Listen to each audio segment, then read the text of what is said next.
If it's your very first time on the soundboard at church, this tutorial's for you.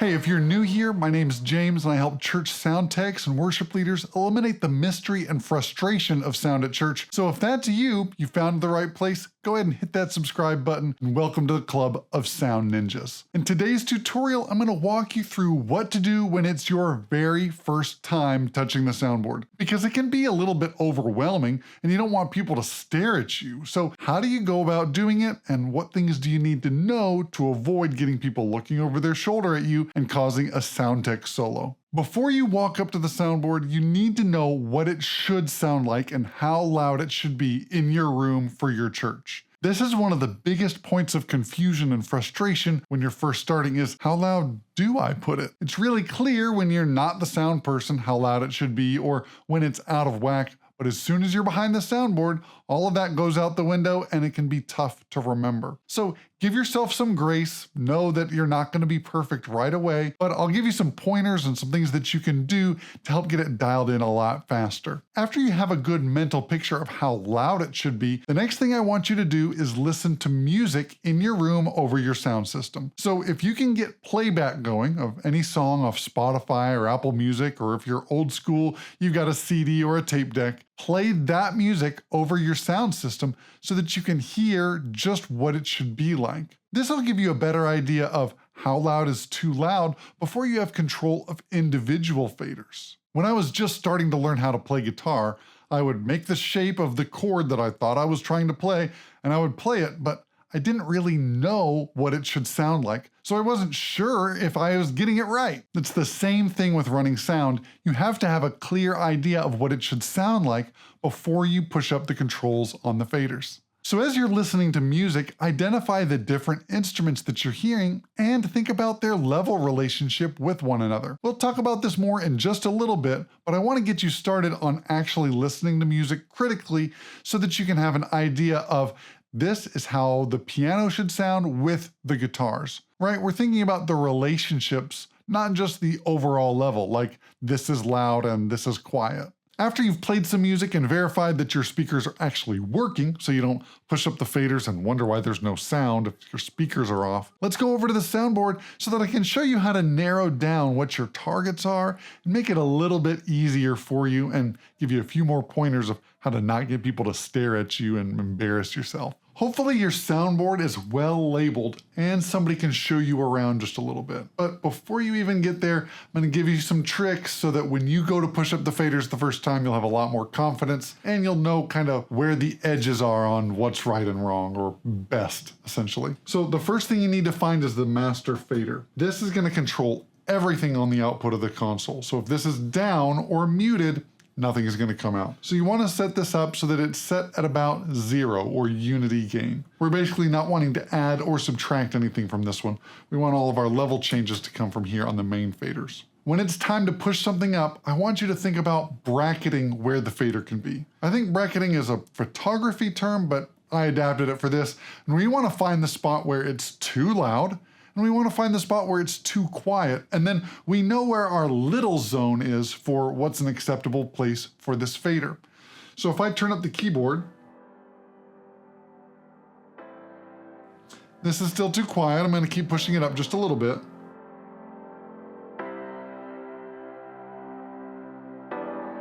Okay, so that's acceptable for a low level. That's around -10, so I'm going to make a mental note. That's about the quietest that I want it to be. I'm going to push it up till it's too loud and make a note of where that is.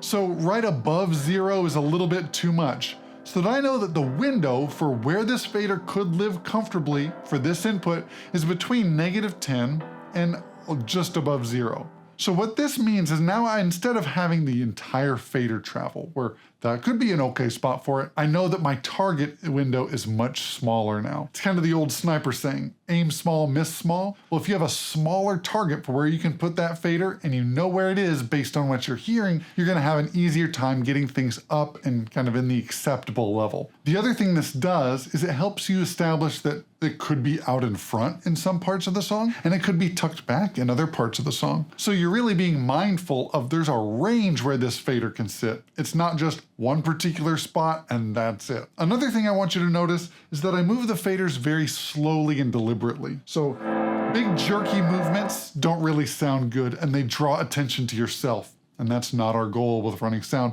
We want to keep the attention off of us and avoid a sound tech solo. Now, you're going to have to overcome the fear of messing up. It's just part of the game. So one reactionary move that I like to have is to be able to swipe that fader down very quickly. People are going to be a lot less offended at something not being up than they are when it's too loud. So safety first, be ready to swipe stuff down in a hurry. And if you're afraid of somebody coming up to you and saying that something is wrong with the sound, you're gonna have to get used to that. People are gonna complain. You cannot make every single person happy, but you're trying something new and you're learning how to do something for the first time. And so it's okay to be not great at first. It's okay not to please everybody at first. It's even okay not to please everybody at last. So I've been doing this a long time. There are still people that don't appreciate certain things that I make in the way that I run sound, and that's their personal preference. I'm running sound for the preference of the leadership team. So if they're okay with it, then I'm okay with it. Now, another tip for learning to manage the faders and push them around is to get input from somebody else. Because whenever we're not in front of this board, we can know exactly what it should sound like and what things are out of place and need to change. However, when we step behind the board and all the controls are at our fingertips, suddenly our brain gets a little bit foggy, and I like to call that the fog of war or console fog. To combat this, ask somebody else what needs to change and just practice moving the faders until they're happy with the balance. Usually another musician from the worship team can help you get this dialed in because they spend a lot of time doing the critical listening for their different parts. They have a better idea of how everything should fit together. And it's okay to just follow somebody else's directions at first while you're learning. After we push up an input, we've got to push up other inputs too. So let me show you what that's like and what I'm listening for in the balance between them.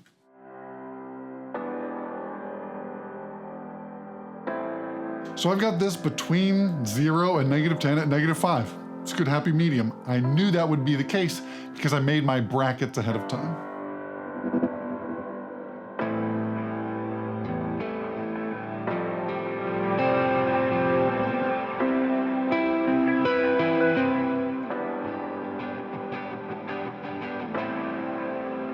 So this guitar isn't playing something really precise and meaningful right now, so I'm gonna keep them tucked back a little bit.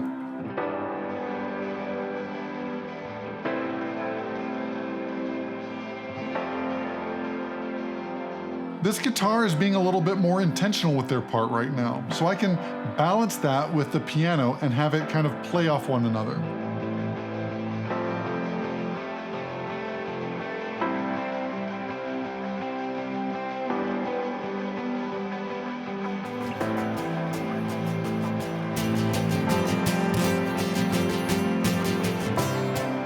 This guitar is not really adding anything that needs to bring energy, although it does bring texture.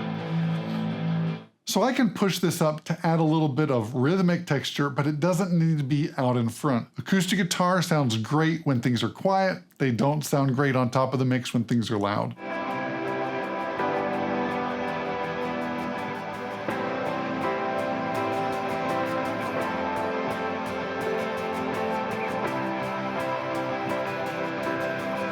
Now I can add in the bass to fill in the lower octave of all these mid-range instruments.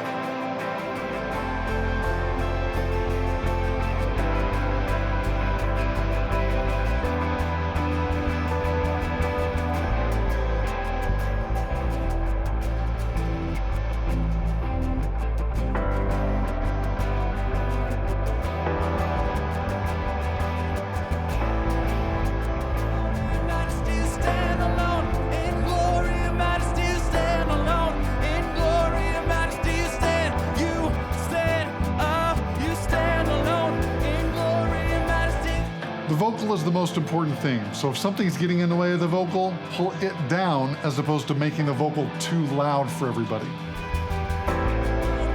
glory and majesty stand alone. In glory and majesty stand alone. In glory. So we lift your name up higher. We lift your name up higher. Now we came to a drum break. Sing it out. After the instruments come back in, we'll balance the drums with the rest of the instruments. We're thinking about this relationship between the bass guitar and the kick drum, and then the kick drum and the snare drum, and then the snare drum and all the rest of the drums.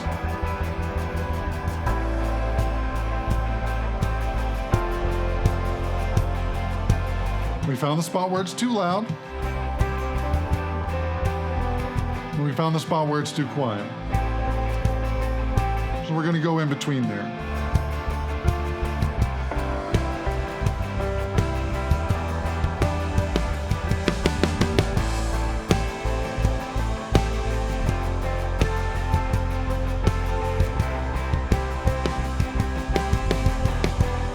Now we're going to go to the overheads or the cymbals.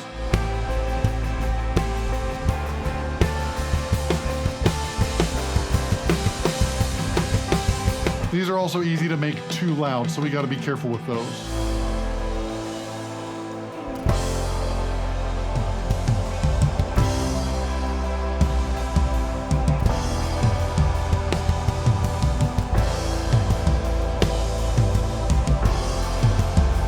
The toms we want to match with the level of the snare.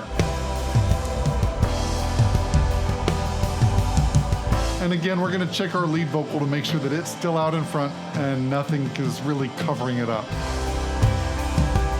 You reign, Jesus, we say, you reign. You reign.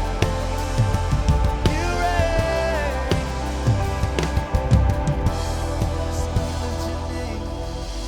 We lift your name higher, higher. We lift your name up, Jesus. It's also a good thing to ride the faders up and down in the different dynamics of the song. Here, the song just came down, so it's okay if the overall level comes down. Sometimes we have to help the faders go down a little bit more into their right place for the dynamic that that part needs. Name up higher. We lift your name, Jesus, be glorified. We lift your name.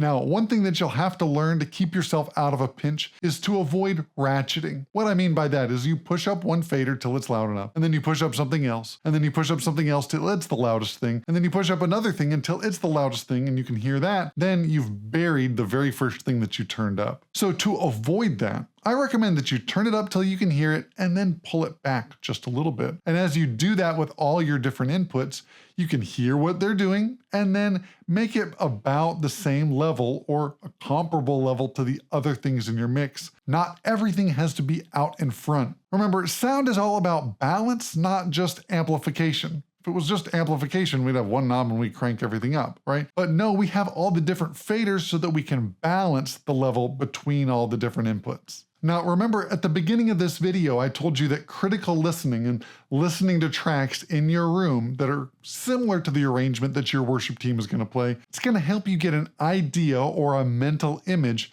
of how everything should fit together. So I'm going to tell you a little bit more about how to do that in a deeper way, but first I'm going to talk to you about how to set up virtual sound check. Virtual sound check is a way that we can play back tracks as individual inputs through the board, just as if there's a band there without having to have a band there. Now, one big difference between running sound and playing an instrument is that if you play an instrument, you can do it at home by yourself and nobody can hear you sounding terrible. But that's not always the case with sound, is we have to have a band there in order to adjust the levels of the different inputs. Virtual sound check allows you to practice without everybody looking at you. And so you can make mistakes. You can make things sound bad and people aren't going to see and look at you. If you're really adventurous and want to set up virtual sound check on your own, I've got a virtual sound check challenge that takes you through all the steps that you'll need to take on a bunch of different soundboards to get virtual sound check up and running and switching back and forth between your virtual inputs and your live inputs. If that's still over your head, you can share it with a friend or somebody that knows a little bit more, and you can work on it together to get it set up so that you can practice on your own. I also have a sound check checklist that you can download and print off to make sure that you're hitting all the steps that you need to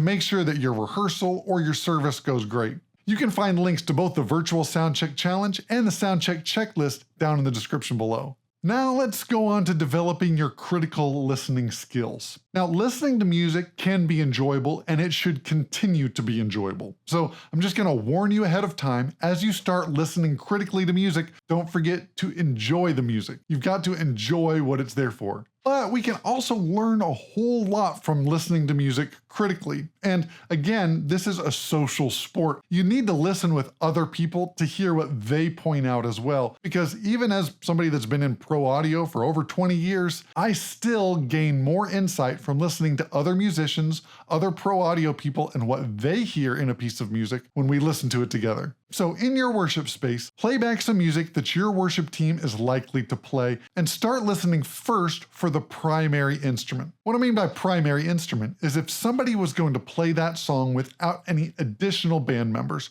what instrument would they probably choose? Chances are it's probably a guitar or a keyboard. Or if you're in Bavaria, it's an accordion. Once you've established what the primary instrument is, you need to establish what the other instruments are doing and what role are they playing in the arrangement. Is their role more rhythmic, like an acoustic guitar with a really fast strumming pattern? Or is it something like the drums, where the drums are providing the backbeat and the downbeat of the song, along with subdivisions and accents and all those different things? Or is the instrument playing something that's melodic? Violins and electric guitars, and even some piano parts, can provide a melodic hook to keep interest for the listener when the singer is not singing. Another instrument role is a pad, or something that's sustaining and kind of droning. And it's not usually out in front, but it provides more support and kind of space underneath the other instruments. If that's easy for you, awesome, I've got an intermediate step for you. Go ahead and try to identify what the different level relationships are between those instruments. For instance, one of the things that really makes a mix come together is the relationship between the bass guitar and the kick drum. After that level relationship is established, you can relate almost every other instrument to those two instruments. So the kick drum and the snare drum are going to have to fit together, and the snare drum with the toms are going to have to fit together. On the flip side, the bass guitar and the other guitars are going to have to fit together. The bass fills in the lower octave for these other rhythmic instruments. Those rhythmic and pad instruments provide a foundation for which our vocals to sit in, so it gives them context and energy, so when that level relationship is right, the mix starts to really come together and it feels like music instead of just a bunch of inputs that are pushed up. Another thing that you really need to identify, especially if you're coming from a technical background rather than a musical background, is knowing the melody. The melody is what people sing along with, and it makes it easy for them to sing along with. Harmony parts are there to support the melody, but they should never be in front of the melody. They should be at least tucked behind them a little bit, but if they're really tight, maybe you can put them right next to each other, so to speak. But we always have to highlight the melody so that people that are non-musical know what to sing. When that level relationship is out of balance and the harmony part is louder than the melody, non-musical people won't know what to sing. And that's the whole goal of us gathering and worshiping in church, so that people can sing. So if we want to lead people well, we have to make sure that the melody is clear and established all the time. Now, sometimes this is really easy because only one person leads all the songs. But in a lot of churches, it's popular to have more than one person leading different songs, and some songs even have it switch in the middle of the song. So you have to be paying attention, and you have to know who's singing the melody and when. One of the things I love to do is to have a printout of the worship set, and I will write down who is singing which song and when. And I'm going to highlight it and underline it and circle it and put a lot of exclamation marks, especially if it switches in the middle of a song. I don't want to miss that cue where somebody else's voice needs to be louder, and I really want people to be led well. I don't want to be reacting to something that should have happened a few measures ago. One more thing that you have to realize when you're running sound is that we're not setting it up and then leaving it. right? There are changes that have to happen. And the most obvious ones that are easy to miss at first are the changes that happen between sections, or when you have to hit your cues for going from the music portion of the service to a speaking portion of the service, whether that's somebody praying or somebody giving announcements or the preacher coming up, or video playback, which is something that you should rehearse and make sure that they're playing it and you can got the audio and it works and all that. Make sure that you test that out before the service. The other thing about changes is there are parts of the service where you need to change the balance on the faders. Imagine you've got a bus driver and they get the bus on the road, they set the cruise control, and then they kick their feet up on the dash and put their hands behind their head, relaxing like it's a day at the beach. You would probably not want to be on that bus for very long, right? They have to be able to adapt to changes and little adjustments that are going down the road, even if it's a very straight road. It's the same way at the soundboard. You have to have your hands on the faders, making adjustments as the music changes in order to have a great worship set. Just because it worked well during sound check doesn't mean that it works well right now. And you have to learn to trust your ears to make changes and say, okay, this doesn't sound right now, even though these settings sounded right before. That's one mental hurdle that I had to get over very early in my mixing skill development. And I still sometimes struggle with hitting cues. So if you're not perfect, you're in good company. Hey, I realize that learning a new craft is like learning a new language, and you don't pick up on everything the first time you see it. So don't be afraid to go back and re-watch this video if there's stuff you didn't pick up. Sometimes watching it over and over again helps you really understand what the basis for different things are and really learning the language. I hope your first time running sound at church goes really well and that you weren't just thrown in the deep end and that there's somebody around to show you how to do stuff. If you want to see more videos like this, I've got a whole playlist of Sound for Beginners videos. I'll put a link to that down in the description below. And if you liked this video, go ahead and hit that thumbs up and hit subscribe so that you can be in the know next time I post a new video. And thanks for volunteering and signing up to serve on the sound team at church. I know it's a sacrifice to learn something new, and I appreciate you doing that. And remember, it's all about the low end, avoid the sound tech solo, and nobody leaves church humming the kick drum. We'll see you back here next time on Attaway Audio.